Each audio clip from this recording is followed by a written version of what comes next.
What do you think most people get wrong about motivation? They think it's a permanent fix.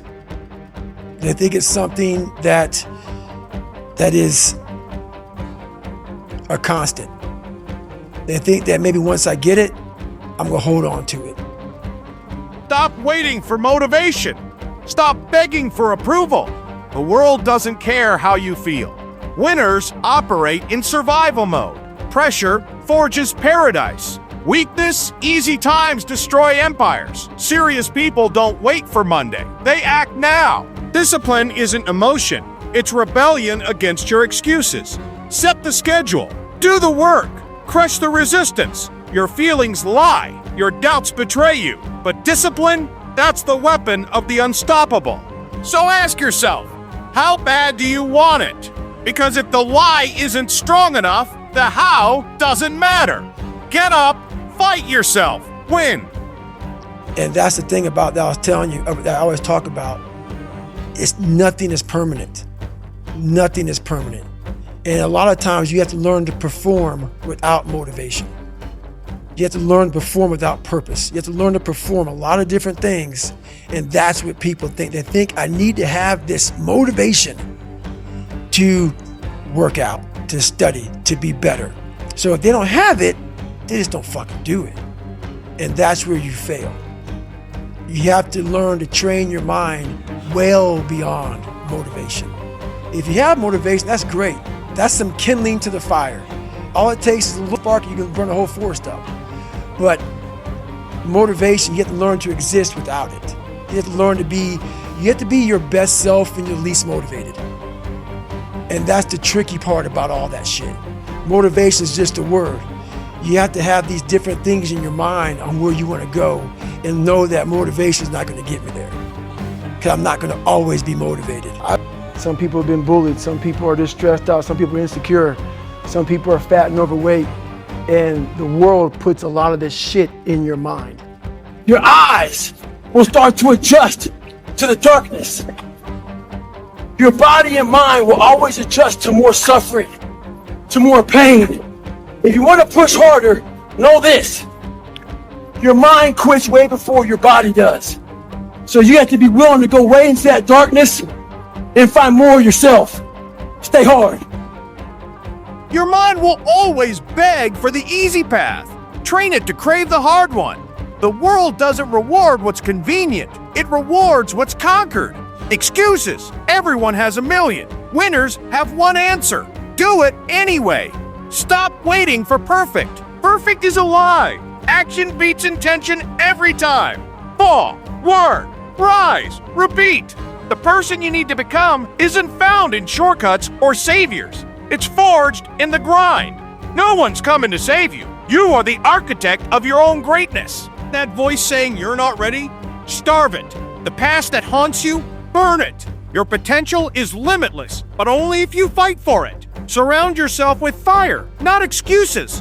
Be the anomaly. Be the one who stays when others quit. 1% better every day compounds into inevitability. The urgency you feel, channel it. The pain you fear, weaponize it. Distractions will come. Your discipline is the immovable wall. And when doubt whispers, crush it with belief so fierce it becomes reality. You are limitless. Now prove it. It's the worst pain I can't even describe the pain of that last 30 miles to anybody. No one, it's very hard. Whole body? Whole body.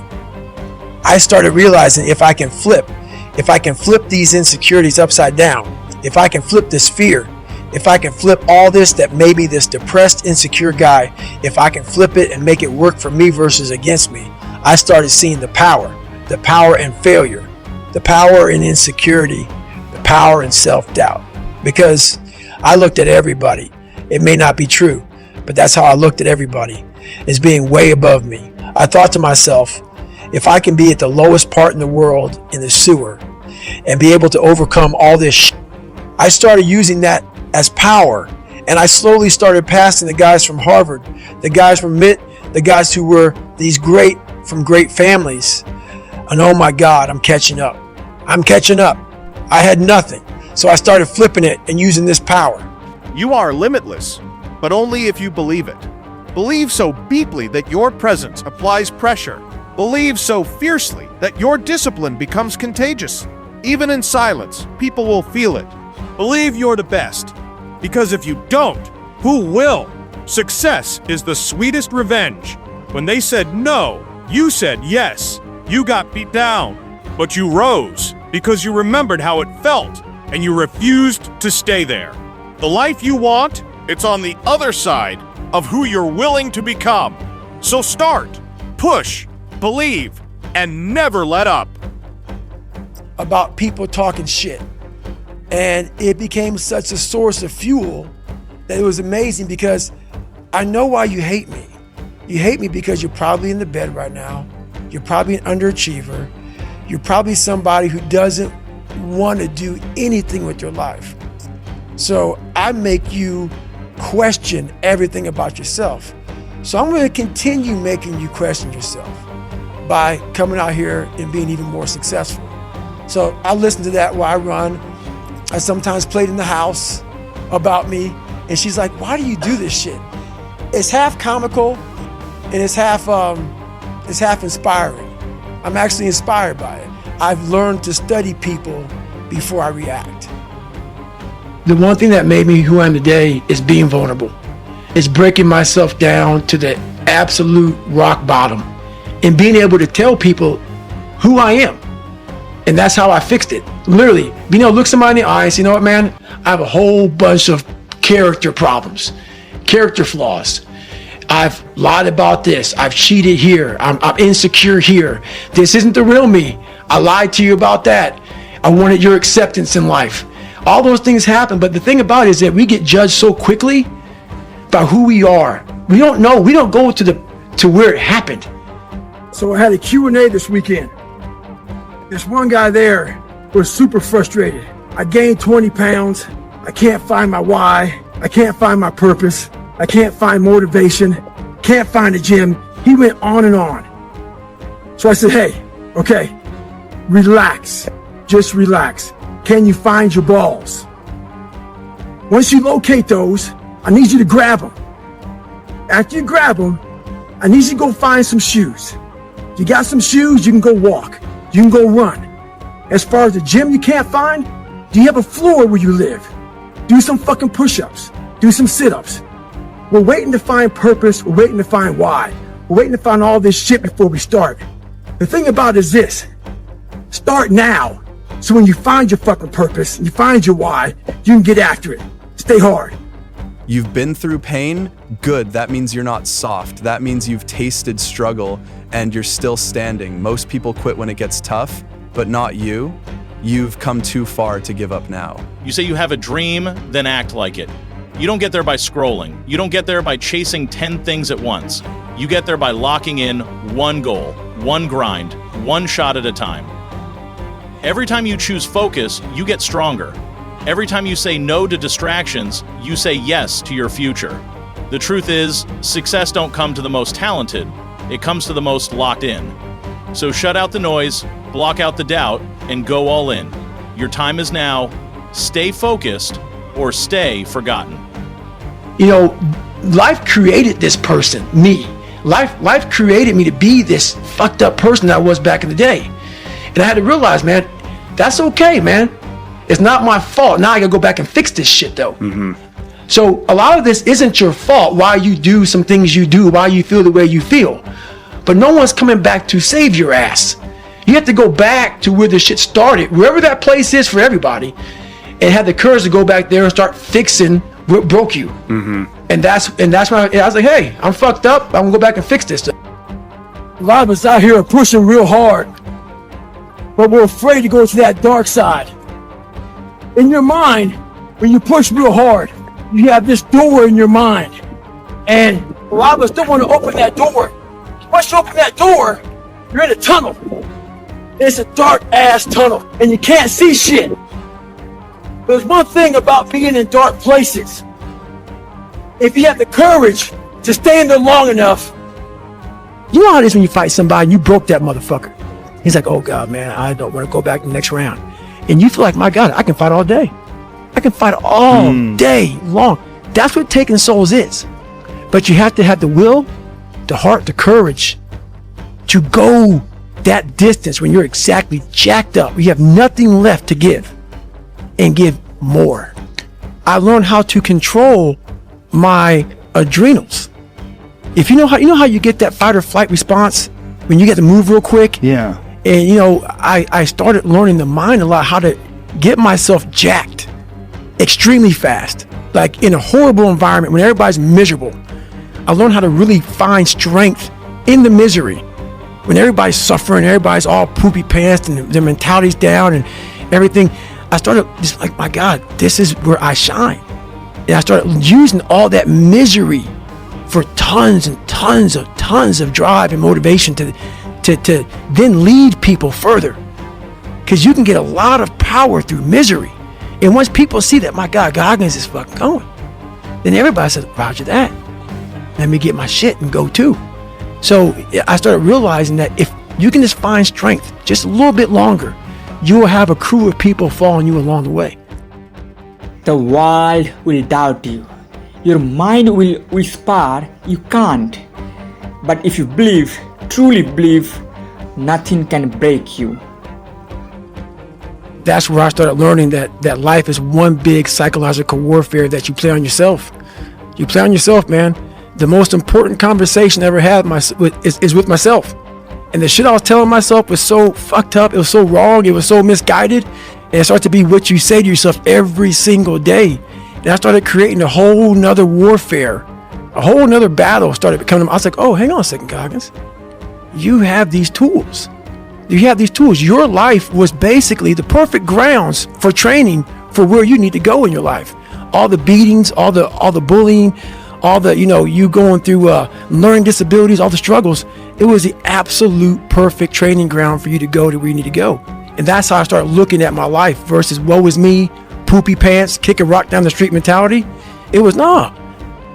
I would call this guy up at almost every night about 10:30, 11 o'clock at night and give him an update. I said, hey man, I've lost 25 pounds. No one knew what I was doing. I'm really good at creating an enemy. I'm really good at creating something that I'm against. And I'm also good at, if you ever tell me something that I cannot do, I'm going to let you know that I'm doing it. Somehow you're going to know one way or another that I'm doing it. It may not be like in your face. I may make sure that I run across the daggone world. So then it's on the news and you turn the news on the hell. I want to do something that, I'm here. So every time I lose like a big significant amount of weight. You. Believe in yourself when no one else does. Believe in your dreams when all doubts you. And most of all, believe that every step forward is a victory waiting to happen. I'm trying to build people up. I'm trying to armor their mind. I'm trying to get them the belief. Because this world we live in is tough. It will beat you down. The world in the life that we live in is the ultimate competitor. It will try to take you out. It will find your weakness and it will just hammer you. If I can help you build belief, build confidence to the point where nothing can hurt you because you know exactly who you are. Oh, I'm not going back. And I went back. I'm not going back. And I went back. I'm not going back. And I went back. It showed me even more of what we have as humans if we're willing to go there and we're willing to push that extra step. And like I say, I always tell people, a lot of people, man, how do you do what you do? At the end of the day, I ask myself one question: can I take one more step? And usually the answer is yes. So if you can answer that question and not take another step, that is real failure. That is real quitting. So a lot of people can take one more step, but they choose not to. I don't know if you can take 2 steps. You got to answer that question after you take the first step. But I can always take one more step. So if I choose not to, that's on me. And I got to live with that. That's how they failed in that one moment. And they can't even enjoy their life now because they're now warm. They're now warm. There's no more suffering. There's no more suffering for me either. And we're in the same boat now. But you're suffering. So we're not suffering, but you're thinking about what you could have been. I am exactly what I should have been. And that's where people start to lose it. Because now I realize that in that 1 second. I go through all that. I know how it's gonna feel because I failed so many times before. Failure is the ultimate thing, man.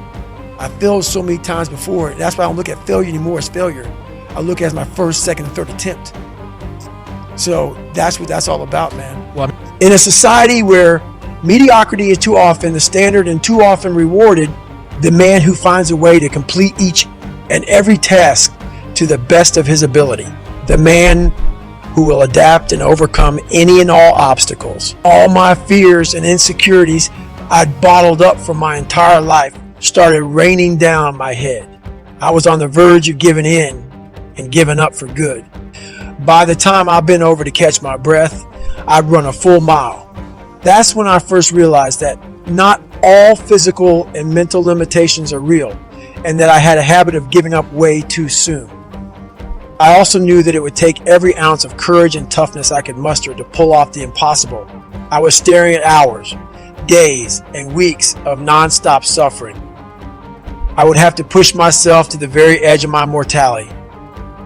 I had to accept the very real possibility that I might die, because this time I wouldn't quit, no matter how fast my heart raced and no matter how much pain I was in.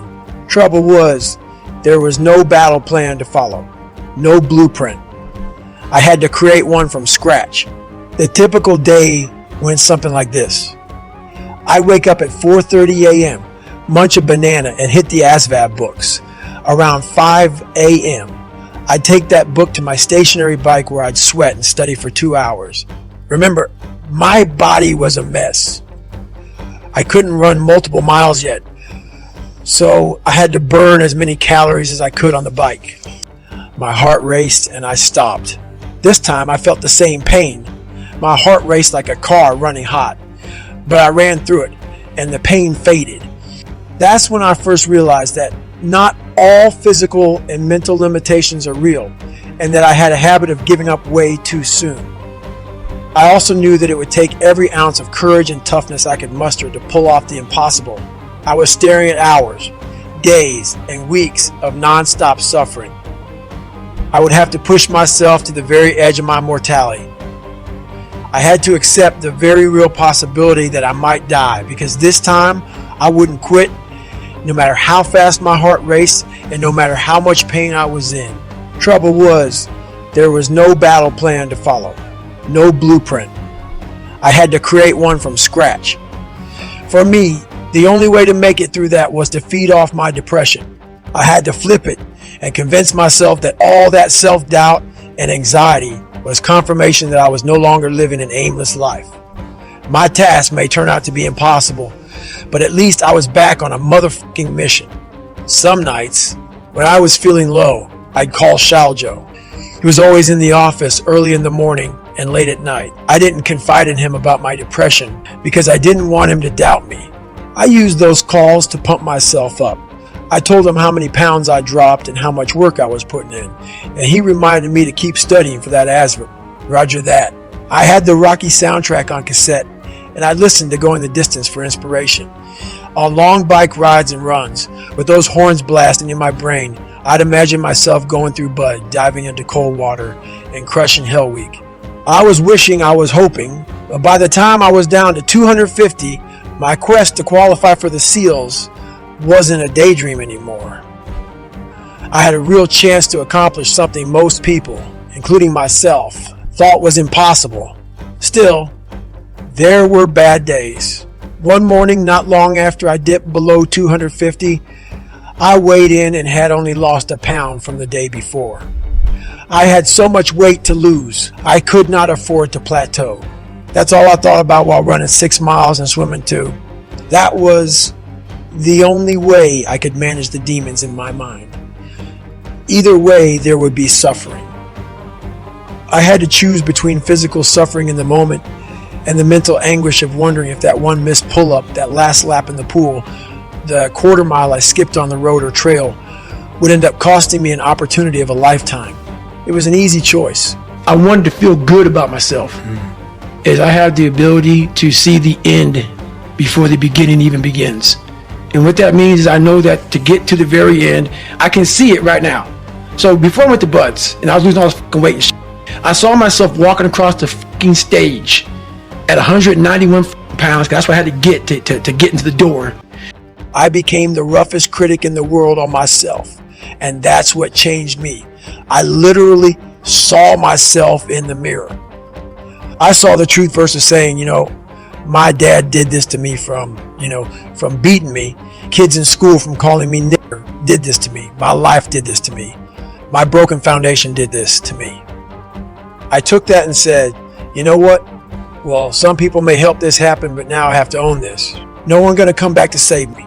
No one's going to come back on this couch and say, hey, it's okay. You're going to be okay. No, I'm not. I'm not going to be okay. I had to realize I had to take a stand. I had to make a real stand. And it was painful to look at who I was, what the world and myself created. It created a very lonely, depressed, insecure man that would do anything just to have a friend. And I saw that as very pathetic. When you look at the truth, it becomes very ugly and pathetic. When you grow up weak and you start to master your mind, because my whole thing is whenever I'm weak at something, or whenever I'm scared of something, I master it. I was a weak-minded person, so I mastered my mind. And in mastering my mind, I realized why I no longer judge people, why I no longer put people on a pedestal, because we're all fucked up in our own way. We all have demons. Some people hide them better than other people. So I know we all have them. By me knowing that, I know that most alpha males are very fragile. Very fragile. They never want to see another person harder than them. Ego will fuck you up every time.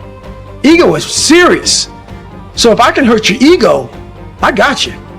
So by me having such a fragile ego growing up, all this was my advantage. I was doing a live autopsy on how fucked up I was. I was like, hey, this fucks me up. I bet it fucks other people up too. I believe in a higher power. Don't know the name, don't know where it's coming from, don't know anything like that.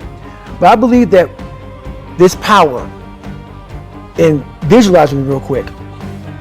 Let's say it's a man up there or a woman, whatever, and they have a chart. And when you're born, they say David Goggins, born February 17th, 1975 at 6 a.m. They write the chart down because they can see everything. They know exactly what you're fucking supposed to be. They know what you're supposed to be. You die, you go to so-called heaven. You arrive at heaven, I'm 300 pounds. I retired as an Ecolab guy, which is okay, it's just a job, whatever. I go up there and God looks at me and he shows me my chart. And my chart on there says you were supposed to be a Navy SEAL. You're supposed to weigh 185 pounds. You're supposed to be one of the smartest people on the planet, this, all this. You see this. And now you're in heaven, you made it to heaven, but you're like, God, dog, I was supposed to live that life. I was supposed to live that life. And then you find out that the reason why, because we all think that if we pray on it, if we do this, if we do that, whatever, if we don't work, we just, whatever, it's going to magically happen for us. No. I believe that when I'm all said and done with, my whole job is to outwork the chart. Whatever the fucking chart says about me, the all-knowing power up there, I want to get up there and say, him look at me and say, I know everything. I didn't fucking see this. I didn't fucking see this. I want to feel that. I want to get to the other end of this fucking world, and however I'm being judged, whoever's judging me, to look at me and say, I did not fucking know. I had you at 185, I had you at this, but all this other shit, I was riding as you were living it. I want to find more. All I can. And in that fucking sack of shit, you have to dive in that to find more. Because if you're not willing to go in there and face yourself, you're not gonna find anything. You're gonna live right here on surface, man, right here on surface. So if there is an ending to this world and there is somewhere to go and there's a judgment, you're gonna get there and you might see a chart. And that chart may tell you who the fuck you should have been. And now you get the rest of your life to think about that. And that feeling that I was nowhere near that fucking feeling, I was able to put myself there 1,000,000 times every fucking day. And that feeling of like, my God, that is going to feel fucking amazing. That's what made me suffer. That's what allowed the pain to be real and say, this is worth it. I want to feel for this fucking next 18 months, it took me 18 fucking months to finally become a Navy SEAL, to finally, just get through buds. 18 months, it's 6 months, it took me 18.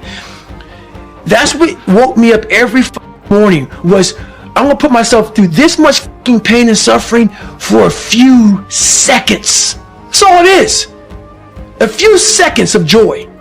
It's so fucking worth it, man. That's what people don't get. So I'm able to put myself at the finish line, even though I have no finish line, but at the finish line of an event before I even start the motherfucker, to say, how are you gonna feel at the end of this?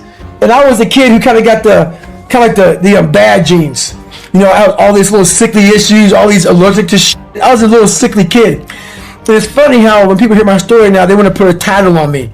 Like, I'm superhuman. And I love it because basically it makes you feel better by putting a title on me. Right. You can do it too. And so basically, it's a choice. Yeah, it's a choice. Yeah. It's a horrible choice. Right. It's a hard choice. It's a lot of suffering involved. Yeah. So for me to get the start line, through that start line journey, I realized I'm capable. So what happens through this whole process is the change of the mind. It's a change of the guard. Someone once owned my brain. I never owned it. Yeah. I had no control. You outsourced it. Yes, right. Everybody had it. It was my dad's fault. It was the kids that called me fault. My mom wasn't home fault. My soon-to-be stepdad's fault. The little kid that got ran over by the bus fault. My life was, everybody had a piece of my brain. Yeah. And through this journey of suffering, and the suffering, I put it in because I started finding myself. Yeah. And I started, oh no, I'm taking this back from me. This part of my brain is mine now. And I started puzzling back this piece of my brain. And through that, I grew confidence. God just hooked you right the fuck up. He hooked you right up, man, with the perfect place. You were training for the first 18, 19, 20, you were training for this stuff, man.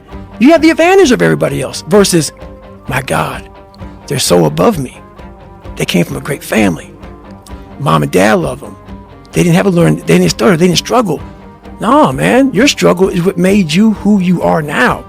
So I started flipping this into a whole different, I started being a master of what I was scared of. I was scared of my mind. And I became literally a master of that mind. And that's what now, from now on, it sets me apart from most people. I started diving into that. The mind has a governor, like a car. If you're driving a car and the car has a governor on it, the car may say 130 miles an hour, but the governor is set for 91. Once that governor sets in, you get to 91, that car starts doing this. The car wants to go. The car wants to go, but that fucking factory said, we're not going past 91.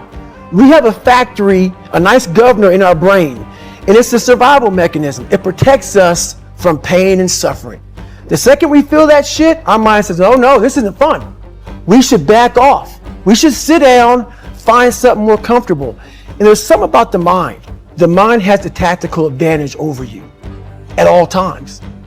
At all times of your life, the mind has a tactical advantage over you. Why is that? It knows what you're afraid of. It knows your insecurities. It knows your deep, dark lies. And it starts to push you away from that shit. It pushes you in a direction that is comfortable. The mind controls everything.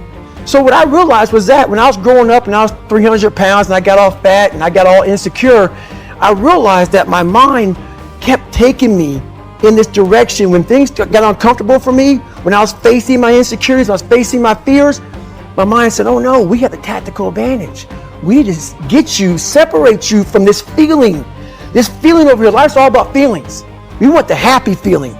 We don't want that feeling of this sucks. Why am I here? And you don't have any, so you can't answer those questions, so you leave.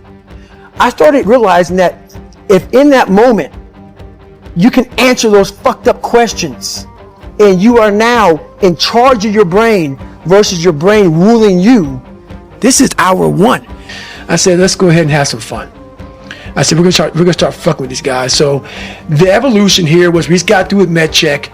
We're stripped down to nothing, and they're checking us out, making sure we're good. Checking for pneumonia, checking for fucked up knees. My knees all jacked up, but they're giving me shots and shit. And I was like the boat crew leader of boat crew 2. So I'm in the front of the boat, and I tell our guys, this is what we're gonna do. The boat's like on our heads. So all it was, we're supposed to lift the boats up above our head. That's all you gotta do. But when you're this weak, you're this fragile, you're this tired, the boat's heavy. So everybody's holding the boat and they're shaking and the boat starting to come down their head and all the boat crews are all lined up and they're fucked up. And I'm looking at that and I turn around my boat and I say, hey guys, because there's no successful person in the world who's in a good headspace that's going to ever attack anyone in that kind of manner. There's always going to be something wrong with them. So you got to always dive a little deeper before you get your feelings hurt. Before you get your feelings hurt by that bully at school or that boss at work, take time. Take that 1 second to pull back and study them. Because most people who are in good places, they don't care about what you're doing. They don't care about what you're doing. They don't try to destroy you. They actually will try to build you up versus destroy who you are as a person. So that's where I'm at now in life, is most people who do that, they're in a very dark place. Man, I could have lived a much better life if I just would have just suffered a little bit more. If I just would have went in that shit and realized I had so much more. But fear and the 40% and living here versus living here, being afraid, stopped me. So I'm a big guy in visualizing. I'm a big guy in making a world. It may not exist. To me, it does. To me, it does. And I'm overpowering myself every day. And you got to find tools to do that. That's the tool that I use. So that's what it's all about. And you realize I can play with this mother, but it's too late. You gave up 2 sets before you got on the court. You got to stop giving up 2 sets before the game begins. And we do that already. We give up 2 sets before the game begins. So I learned that real quick. I saw these Navy SEALs before I became one. My God, they're better than me. I gave up 100 sets. And I had to work up to realize these are human beings with the same shit I have. Yeah, some people run faster, swim better, but mentality is mentality. There's you're not going to outwork me, so I'm going to catch up somewhere. I believe that you have to build belief. Belief is like, there's an after school special belief where the mom says, believe in yourself, and that's all great, but there's also a built belief. And the built belief is one where you are constantly, like for me, I came from a bad place. How I build belief is through the daunting tasks I put myself through. So that's proof positive that I can. So it correlates. And that's how this piece of shit kid that I once thought I was built belief by saying, I was in 3 Hell Weeks. I went to Ranger School. I tried out for Delta Selection. Undeniable stack of proof. That is proof, mother. So whenever you think you can't, the confidence comes from the thing that you built. You must build belief. You must build confidence. It can't be like, hey, I'm gonna knock that shit out. You gotta look over here and say, I can knock that shit out. And they're beating the crap out of us. And when I started realizing, I started playing mind games. I bet these fuckers are looking at us, judging themselves about when they were going through Hell Week. About, let me see, I'm looking at Goggins right now. I was better than him. I was better than that guy. I was better than that fucker over there. And I was like, okay. You're gonna judge me, right? So what I started doing was I got my boat crew. It's Wednesday and everybody's broken, everybody's beat up, man. And like this, I mean, you start moving like a robot. Everybody's like just trying to get through Hell Week now, and your energy's zapped. And they know Wednesday's like that over the hump. They tell you how you're supposed to feel. So you are feeling that way. I was like, don't let these motherfuckers tell you how you're supposed to feel. No, it's day one, motherfucker. It's belief, and it's built on what you put in to yourself. So if I can help you build belief, build confidence to the point where nothing can hurt you because you know exactly who you are. You've faced your demons. You've been able to go on an audiobook in your mind. Maybe you didn't write a book, but in your mind, you were able to hear all your past traumas. You were able to listen to them. You're able to say, okay, now I can now talk to people about what I went through. I'm no longer embarrassed. I'm no longer ashamed. Being ashamed is one of the biggest things that kill people nowadays. In their minds, kill them from moving forward. I'm ashamed of myself. Don't ever be ashamed of anything you've done in your life. Face it, fix it, make it better. We are humans. But then again, if you always think that we're humans, you will always just be a human and always make the same mistakes. You must take this knowledge that you learn from all this shit is knowledge. So I'm just trying to give people that strength to go in the archives of your life. Because while you're probably up, it's probably something happened to you in your life. Go through the archives, dig it up, study it, and then use it for yourself. That's the main purpose for me right now. It's time to fucking take some souls. They're like, what the fuck are you talking about?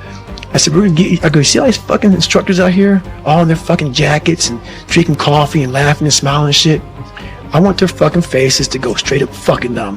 So we're gonna do this. We're gonna start boat pressing this motherfucker. Just take my lead, trust me, you'll get energy from it. We start throwing this boat up in the fucking air, catching it, throwing it up and catching it, and we start yelling, can't hurt fucking boat crew too! We're yelling our fucking ass off, and we're doing it.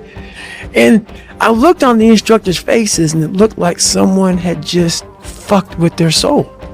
And I looked at my guys in my boat crew, and I said, hey, guess what? Those motherfuckers aren't fucking tonight. We own space in their fucking head. We own space. They're gonna think about us tonight. But we were bringing the fight. We were attacking. So when you keep on doing that, guess what people start doing? I ain't fucking with these guys no more. So Bro Crew 2 got a lot more sleep. Bro Crew 2 just became that Bro Crew, like, hey, we just kept charging, and we start fueling off of that. We start fueling off the fact that, man, it takes 1 second of energy to steal everybody's. And then you have all the energy you need. That's all you need. You need to look at someone's eyes. Something in you has to wake up. And usually the only person that can wake it up is you. That's where all that stuff comes from. So the 40% rule is all of that. You get to 40%, your brain says, we're done. Let's roll, man. This is starting to get painful. This is uncomfortable. So you sit down. You have to figure out ways, and everybody's different. That's how the book kind of talks about, like, we all have these things about, 5 steps to this and 4 steps to this. It's a lot more than that. That's all bullshit. It's a practice that you have to, it's a habit. So if you know that at 40%, I'm feeling pain. At 40%, I'm feeling pain. That's where the 40% rule kicks in. Now it starts. Okay, I'm feeling pain. My mind's saying all this shit to me. It's saying, get out of here, run, flee. The fight or flight kicks in. Okay, we're done. We're not good enough. It starts telling you all these things. You start to believe it because the mind controls all. This is the time where you have to gain control back of your mind. And say, okay, let me see if I can go 45%.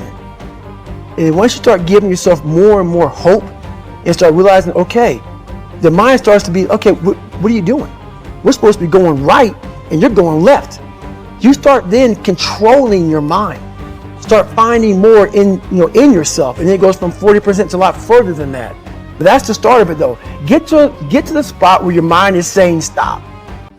Whatever that is, you gotta get there first, and then that's when that shit starts to work for you. You gotta control yourself in that moment. All our dreams and visions come with expiration dates etched in invisible ink. Windows of opportunity can and do close. So it is imperative that we do not waste time on bull. None of us have any clue what's coming for us or when our time might run out, which is why I do my best to ignore anything that is counterproductive. I'm not suggesting we act like robots, but we need to understand that forward motion gives our lives momentum. We need to remember that sometimes chaos will descend and a clear highway can be wiped out by a flash flood in the blink of an eye. When that happens, a lot of motherfuckers look for a cozy place to hunker down and hide out until the storm passes. I'm only human, they say. When holy hell rains down upon them and they feel drained and powerless, they cannot conceive of a way to keep going. I understand that impulse, but if I had succumbed to the I'm only human mentality, I never would have dug myself out of the deep hole I was in at 24 years old. Because the second you utter those words, the white towel is fluttering in the air and your mind stops looking for more fuel. I didn't know for sure if I'd ever find my way out of the darkness. I just knew that I could not throw in the towel, and neither can you. Because there is no towel in our corner. There is only water and a cut man. And if those are your only options, you have no choice but to keep fighting until you overcome every last thing that once held you the back. You have been preoccupied by bull for way too long. It's time to switch your focus to the things that will slingshot you forward.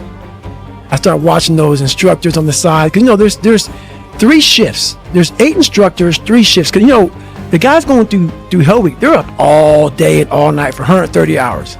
This is the promised land of mental hardening for me. I love this place. So I started using all these different tools and tactics to get in instructors' heads. And taking souls, that's where it happened, man. We're Wednesday, freezing fucking cold. Everybody's jackhammering. Everybody wants to, everybody's just want to get through it now. And the instructors take great pride in watching you suffer.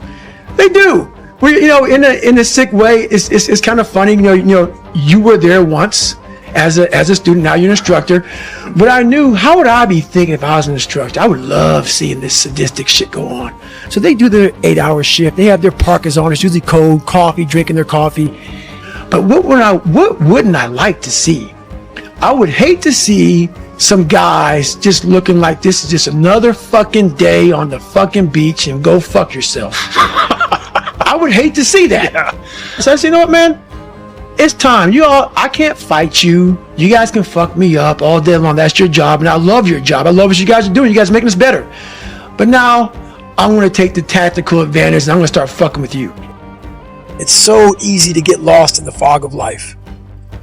Tragedy hunts us all, and any event that causes suffering will linger longer than it should if you let it. Because our sad stories enable us to grade ourselves on a forgiving curve. They give us latitude and justification to stay lazy, weak-minded motherfuckers, and the longer it takes for us to process that pain, the harder it is to reclaim our lives. Sometimes weakness and laziness are rooted in hate and anger, and until we receive the confession, apology, or compensation we believe we are owed, we stay stuck in our shit as a form of self-righteous rebellion against our tormentors or even against life itself. Some of us become entitled. We think our pain entitles us to feel sorry for ourselves or that we are entitled to good fortune because we survived hell. Of course, feeling entitled doesn't make it so. Understand, the clock is always ticking, and at some point your golden hour will expire unless you take action. People who get lost in their past, the ones who bore their friends and family with the same tragic story over and over without showing a hint of progress, remind me of a skydiver who becomes too fixated on their tangled parachute. They know they have a backup ready to go, but burn so much time trying to fix the primary chute that they forget to track their altimeter. And by the time they cut the first chute away and pull the second ripcord, it's too late. Part of the problem is that they have become terrified of pulling that second cord. Because if it's also f***ed up, then they truly will be helpless. That is a mental trap set by fear. We cannot afford to remain afraid of cutting away dead weight to save ourselves. A lot of people say, trying hard. Your mind knows, man. It knows this guy's bullshitting me, man. This guy's lying. There's no truth behind it. When I was in Navy SEAL training, people go, how were you there for 18 months? The program was only 6 months long. You were in 3 hell weeks in 1 year. No one's ever done that. How did you do that? I talk about the new norm. When I lived in a $7 a month place when I was growing up for a short period of time, I loved it. I didn't know any different. That was my norm. Once we moved out of that place, we moved to a $236 a month place. I was like, I never want to go back to that little piece of shit. But if you go back to that $7 a month place and you realize this is where I live, this is all I got, your mind says, roger that, this is home. So when I was going through Navy SEAL training for 18 months and going back through all the hard parts over and over again, I told myself after the first time, I knew it was gonna be a long journey there. My body was breaking down. It was just how it was going on. I said, you know what? This is my new norm. So my mind said, it's like going to work. Like you go to work, you put your suit and tie on. I go into suffering every day. Every day, suffering, being broken, duct taping my feet up, stress fractures, shin splints, being broken. This is my new norm. And your mind says, if we're not broken, This ain't normal. We gotta be broken. So then your mind starts to get tougher and tougher and more callous. People, how'd you run on broken feet? Broken shins. My mind knew this is how we operate. We're in Navy SEAL training. This is what we are. I became hell. And that became my new norm. I gave myself no way out. There was nothing outside these walls of hell. Nothing. I love God, but for a short period of time, I became the devil because that was hell. I became the boss, the owner, the CEO of Navy SEAL training. That was my mindset. And that's how you get through things. You immerse yourself wherever it is, and you become that. You become that and give yourself no way out. First big problem is that you have put a lot of people above you. Put no one above you. No one. I put God above me. Besides that, there's no one better than me. So the first thing about it is, once you realize it, and you have to realize it, you got to call yourself out. Addressing it is very small. It doesn't go from like one morning this way, next morning I wake up and presto, 5 steps to greatness. No, it ain't that, brother. You read my book, this is hard work. It's every day, like right now. I had to be honest with you, man. I'm even shaking right now being on this show. I'm a big time introvert. How you address it is you face it. You face it every day. You face it every single day of your life. Where you say, okay, like if you're fat and you need to lose weight, it's patience. It's patience in this fact of accepting who you are right now. I'm fat. I don't like myself. Accepting the fact that if you lose 3 or 4 pounds, that's a huge accomplishment. You have to live in your own fucking world. You cannot judge yourself. That's why social media and all these things are horrible. You can't judge yourself off of the so-called competition that we have made up in our mind. The things that how people look, how people act, how smart someone is. This is a race that you run completely alone. And what's funny about it is that as you're trying to fix yourself and dig yourself out of this deep hole that life, society, and you helped, those people who you saw down there in that hole who were there with you, who were your friends and people who you counted on, because you meet the people in the same situation that you're in life. Those people become your friends. And the second you try to get out of that situation and become better, those people are in that grave, in that dungeon, just yanking at your heels, man, saying, get the fuck back. Oh no, you ain't gonna make me feel like shit by you getting out of this hole. So I get that all the time now. People would constantly remind me of who I used to be back in the day. You know what? When you come from a small town, and you come from a place that a lot of people don't want to come out of it and get out of it, and all you want to do is become somebody, you've got to be able to get out and let your mind see open-mindedness. Because a small town, what it does to you is it closes your mind. Completely closes your mind. Not everybody. This isn't everybody. A lot of people. You have to be able to go out there and create open-mindedness. You need space. You need space to see the world. Like a lot of racism, a lot of ignorance in the world, it comes from people not being out and seeing other things, seeing other people, seeing all kind of shit. That's why we judge so harshly, because our minds are so closed to the reality of life. It was not easy to maintain a positive outlook and commitment to working and training upwards of 18 hours every day for 6 weeks. There is a reason smoke jumping is a young person's game. I arrived in great shape, but I was using my body in a way I hadn't in years, and the torment was unrelenting. I was also mentally worn down. This was not the most challenging training I'd been in, but it was an intense struggle because I was a lot older and no longer who I used to be. A lot of people let a realization like that limit their future. They lose their edge and scale back their ambitions and expectations to protect themselves. They retire and quit pushing themselves into uncomfortable environments and challenging situations. Much of that has to do with the age passed down. There's a pass down for everything in life. When it comes to age, we seem to share a common misperception of how we should feel or where we should be based on a number, when sometimes the problem isn't chronological.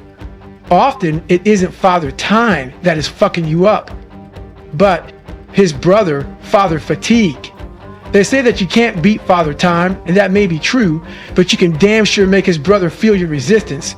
And if you are willing to outlast the headwinds of fatigue, minute by minute, hour by hour, day after day, you can at least meet Father Time face to face and negotiate with him. Whenever I felt too tired or sore to get out of bed, I kept my eyes on the horizon and reminded myself that smoke jumper training is temporary. Some mornings it actually felt good to be so fucked up, because that was a sign that I was still willing to turn myself inside out to look for that blue deck line and do something that spoke to my soul. True, I was not the same David Goggins. I was a much better version. I used to think you had to be the best at everything to be great and to be a strong leader. And that's not the case. The valiant motherfucker is the person who faces long odds yet continues to try. When those young studs saw me running in the snow before work, it fucked with them. And when word got out that this supposedly bigger than big 47-year-old savage was stuffing his limp dick hands in the snow and placing them back on the letdown line for hours, hunting a physiological adaptation, it showed them what it looks like to refuse to be denied, what it means to be never finished. It reminded them that this opportunity was special and that they probably had a hell of a lot more to give too. I made the letdown test day not by much, but I made it. I dressed in under 3 minutes too. And while I didn't land or roll like a gymnast or ballerina, I proved my consistency and capability to the instructors and to Tom Ryan, both founder of the North Peace Smoke Jumpers, and graduated ground school. I can see it doesn't come naturally, Tom told me later. Like me, he survived a tough childhood and was drifting as a young man until he found smoke jumping. At 27, after a health scare, he launched his own unit and built a culture centered on respect and excellence. None of it was easy or came naturally to him either, which is exactly why I wanted to be there. It's good you're not a natural, said Tom. I can see you, Will, and I respect that. A few days later, in early May, we were rallied for a mock-up drill. We suited up in our armored gear, which included that Kevlar jumpsuit as well as a helmet with a grate protecting our faces, and walked to the airstrip. Our first jump was scheduled for the following morning, weather depending, and our instructors wanted us to squeeze into the Twin Otter, the smaller of the two aircraft in the unit.